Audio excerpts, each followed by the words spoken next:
Olá, turma! Continuaremos as nossas discussões falando um pouco sobre hipônimo e hiperônimo, certo? Em relação à hiponímia e hiperonímia, são duas relações semânticas que se estabelecem entre pares de palavras ou expressões, sendo uma delas de sentido mais geral, ou seja, um sentido mais amplo, e a outra de sentido mais específico, ou seja, um sentido mais restrito.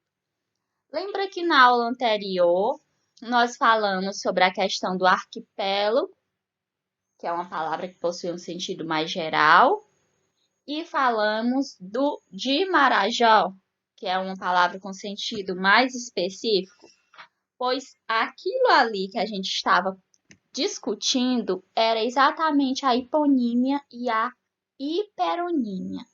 Ou seja, quando nós vemos o nome hiperonímia, hiper já dá essa ideia de grande, não é isso? Então, a hiperonímia é exatamente a palavra que possui o sentido mais geral, o sentido mais amplo. E a hiponímia é a palavra que possui o sentido mais específico. Dessa forma, voltando para a aula anterior, nós poderíamos afirmar que a hiperonímia é a palavra arquipélago. Por quê? Porque é uma palavra com sentido mais amplo. E a hiponímia é Marajó. Por quê? Porque é uma palavra com sentido mais específico. Ok? O emprego de hipônimos e hiperônimos constitui um recurso linguístico muito útil, pois, por meio da restrição ou ampliação do significado de um termo, é possível estabelecer ao longo de um texto diferentes vínculos de sentido que contribuem para a coesão.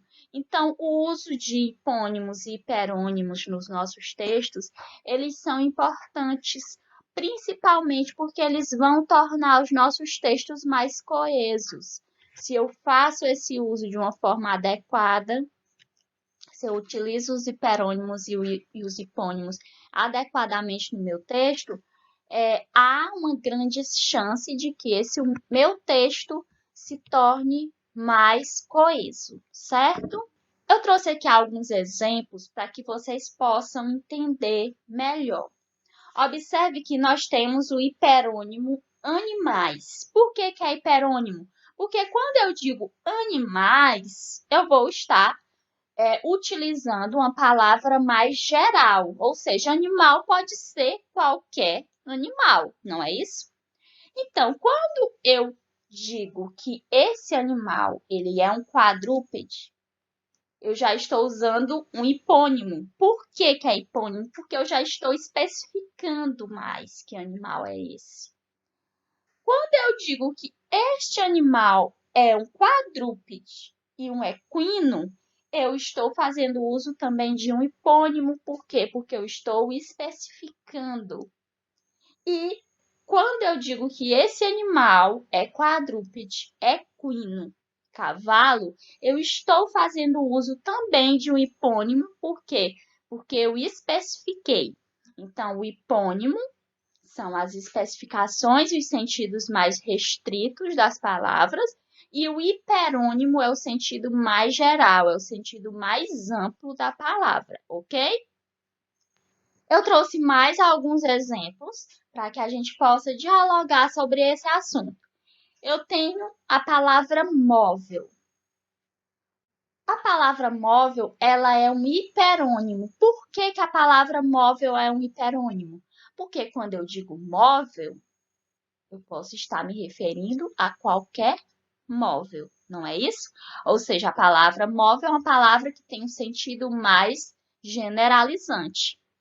Diferentemente, quando eu digo cadeira, mesa, estante. Por quê? Porque aqui eu já vou estar especificando.